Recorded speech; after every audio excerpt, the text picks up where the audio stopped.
AHY memastikan KKP dan Pemda tengah melakukan investigasi terkait temuan pagar laut ilegal di Kabupaten Bekasi, Jawa Barat. Menteri AHY menyebut tak ingin mengintervensi investigasi yang tengah dilakukan KKP, termasuk memanggil siapa yang bertanggung jawab atas pembangunan pagar laut tanpa izin tersebut.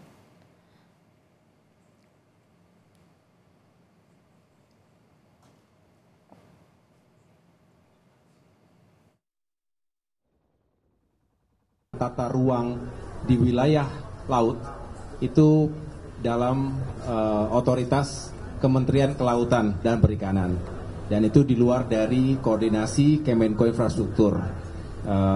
Namun demikian ya kita cermati bersama, kita ikuti, karena saya tidak ingin gegabah untuk menyampaikan karena sedang diinvestigasi secara bersama-sama termasuk juga oleh pemerintah daerah setempat. Pagar laut ditemukan di Bekasi. Siapa pemiliknya? Nelayan pun mempertanyakan legalitas pagar laut itu karena ada sejumlah alat berat yang bekerja di lokasi. Bagaimana penyelidikan Kementerian Kelautan dan Perikanan soal ini? Kita tanyakan langsung kepada staf khusus Menteri KKP Bidang Humas dan Komunikasi Publik, Doni Ismanto. Selamat pagi, Pak Doni. Selamat pagi, Adisti.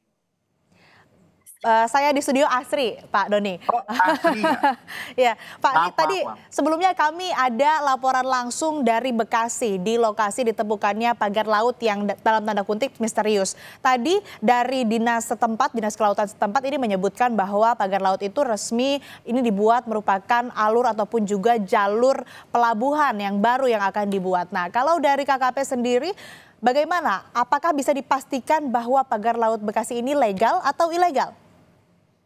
Oke, yang jelas sesuai Undang-Undang Cipta Kerja, setiap orang yang melakukan pemanfaatan ruang di laut, menetap lebih 30 hari harus memiliki PKKPRL. Nah, kegiatan yang di Bekasi itu tidak memiliki PKKPRL. Jadi itu sudah menjawab ya dari pertanyaan Anda. Ya, harapan saya itu kan reporternya masih di sana nggak, Mbak? Iya, masih di sana. Standby aja, nanti tim PSDKP mau turun, kita mau ada giat di situ. Nanti bisa dapat yang lebih live bagus lagi. Menindaklanjuti soal KKPRL itu? Betul, Mbak. Kan kita sudah kirim surat tanggal 19 Desember ke perusahaannya. Kemudian kan KKP bilang juga sudah tahu bahwa proyek atau pemilik proyek pagar laut di Bekasi ini. Jadi siapa pemiliknya dan maksud atau tujuan dibentuknya pagar laut itu apa, Pak Doni? Kalau pemiliknya kita sudah tahu, tadi juga Mbak sudah ngomong, itu ada kerjasama sama Pemprov, tapi karena ini dalam penyelidikan, tentu kita nggak boleh nyebut nama perusahaannya ya. Silakan teman-teman kan di situ ada, pasti tahu lah. Dan kemarin kan saya dengar di Kompas juga ya, sudah wawancara dengan Pemprov Jawa Barat. Jadi kalau kami sudah melakukan full bucket di situ. Wilayah itu kalau dari pencitraan satelit kita dari tahun 2000 sampai 2024 tadinya perairan. Nah, karena dasarnya itu dulunya perairan, kami beranggapan itu butuh PKKPRL gitu.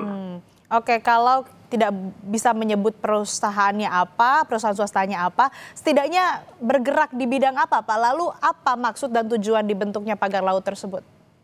Oh iya, dia mau bangun, ada terminal khusus, mau bangun kawasan dia di situ, Mbak. Kemudian tujuannya untuk apa? Ya, ini kan dia tuh seperti terlihat di gambar itu ada terjadi pengurukan gitu, terus yang belum dipagar dulu seperti itu. Nah, itu kita minta. Jadi gini ya, saya mau kasih tahu sesuai dengan Perda Jawa Barat nomor 9 tahun 2022 tentang RT RW Provinsi Jawa Barat untuk 2022-2024, kawasan itu masuk ke dalam zona pengelolaan energi loh. Dan di lokasi itu kalau reporter Kompas TV masih ada di situ, bisa lihat di situ ada objek vital nasional punyanya PT PLN Nusantara Power. Di situ ada PLTGU Muara Tawar. Nah, ini karena seperti ini itu bisa mengganggu objek vital nasional itu loh untuk aktivitasnya gitu. Hmm, hmm, Nah, makanya dalam pemanfaatan ruang laut itu butuh PKKPRL. Karena apa? PKKPRL itu setiap dikeluarkan selalu memperhatikan zona-zona yang dimanfaatkan di wilayah itu. Jadi peruntukannya itu tidak menimbulkan konflik antara sesama pemanfaat ruang laut gitu. Oke Pak, kalau dari pihak terkait setempat tadi juga menyebutkan bahwa ini kan akan dibuat dermaga atau pelabuhan begitu ya. Tapi KKP ini nggak tahu. Ini gimana sebetulnya alur perizinan ataupun juga mekanisme perizinannya? Harusnya seperti apa Pak Doni? Oh, kan kami sudah tahu itu. Tadi kan makanya kami bersurat. Ini kan penyelidikan kami udah jalannya udah lama loh, Mbak. Dan kami koordinasi sama daerah. Oke, artinya sudah dilakukan penyelidikan, ini sudah lama juga ditelusuri begitu, kemudian kan ini semakin kesini semakin banyak keluhan dari nelayan terkait dengan pembangunan pagar laut, apalagi mereka mengeluhkan terganggu lah mata pencaharian mereka, mereka harus tambah bahan bakar, kemudian juga ada yang kesulitan dan lain-lain. Nah, apakah dengan terganggunya aktivitas masyarakat setempat di sana, akankah pagar laut ini dibongkar, Pak Doni? Ya sesuai dengan PP 85, kalau nggak berizin kita akan kenakan denda. Ya nanti kalau nggak sesuai peruntukan bisa kita suruh bongkar atau restorasi atau gimana. Yang jelas PKKPRL itu harus sesuai dengan RT RW dari Perda yang bersangkutan. Baiknya ini ditanya ke Pemdanya gitu loh. Oke. Ini kan pagar laut di... Kan itu perdamnya mereka sendiri gitu ya. Di situ ada zona energi gitu loh. Oke. Nah, ini kan pagar laut tidak hanya di Bekasi, Pak. Kemarin juga ditemukan di Tangerang. Nah, dua pagar laut yang ditemukan di dua lokasi yang berbeda ini apakah tujuannya sama atau bagaimana, Pak? Boleh dijelaskan mungkin yang di Tangerang seperti apa?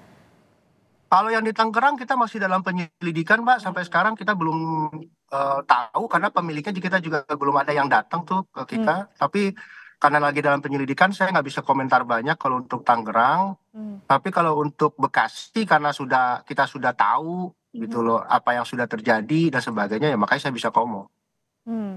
Oke. Dan Berarti dari kalau nggak salah kemarin di Kompas juga ya, saya dengar ada pejabat dari daerahnya kan yang bicara menjelaskan rencana proyek itu kan. Tapi kira-kira ini untuk proses penyelidikannya memakan waktu berapa lama ataupun juga targetnya berapa lama untuk menyelesaikan penyelidikan ini? Mbak, itu wartawannya suruh standby di situ aja, Mbak. Itu kapal lagi bergerak tuh nanti jam 9. Oke, bisa langsung sekarang ya, hari ini bisa langsung dikonfirmasi langsung ke Ya, sana. makanya reporternya jangan ditarik dulu, suruh standby dulu di situ. Kita standby, reporter kita standby di sana menelusuri soal pagar laut. Nah, misterius ini. nanti yang turun langsung Dirjen PSDKP sesuai Dirjen arahan PSDKP. Pak Menteri Trenggono. Oke, nanti pasti Pak kita. Pung Nugroho. Betul. Baik. Tapi izinkan saya ya, sebelum kita close sedikit, saya mau menegaskan di kesempatan ini. Di era Pak Menteri Trenggono, soal pemanfaatan ruang laut, soal penegakan ruang laut, pemanfaatan hukumnya, penegakan hukumnya, itu dimulai di eranya Pak Menteri Trenggono ini loh. Tahun lalu kita itu ada 200 pelaku usaha yang terkait reklamasi tanpa izin, pelanggaran terminal khusus yang seperti ini, itu kita proses hukum loh Mbak. Jadi masalah pemanfaatan ruang laut yang sesuai dengan prinsip ekonomi biru itu di eranya Pak Trenggono, ya itu saya bisa tegaskan itu dan itu bisa dicek. Jadi salah satu concernnya Pak Menteri itu memang laut itu harus sehat. Laut itu sehat dimulai dengan di mana? Dengan pemanfaatan ruang lautnya harus sesuai dengan ekonomi biru. Ekologinya diperhatikan, baru aktivitas ekonominya. Itu dengan cara apa? Koordinasi dengan daerah, RT RW-nya diperhatikan, nanti itu ada RZBP 3K dan sebagainya. Nah, ini karena produk cipta kerja, mungkin ada yang belum tahu atau merasa dapat dokumen yang lain dia bisa jalan dan sebagainya. Ini biasanya yang terjadi seperti itu. Itu yang coba kita melakukan pendekatannya, sanksinya administratif. Baik, oke, kita akan tunggu nanti ada dari Kementerian Kelautan dan Perikanan yang langsung datang ke lokasi di Bekasi, Jawa Barat, di mana ditemukannya pagar laut yang dianggap misterius tadi. Kita nanti akan ketahui bagaimana kemudian tadi izinnya dan juga bagaimana ini akhirnya pemanfaatan ruang laut ini harus tepat, harus tidak sampai mengganggu kenyamanan dan juga kesejahteraan masyarakat di sana. Terima kasih Bapak Doni Ismanto, Staf Sus Menteri KKP Bidang Humas dan Komunikasi Publik telah bergabung bersama kami di Sapa Indonesia Pagi. Sehat selalu, Pak. Terima kasih.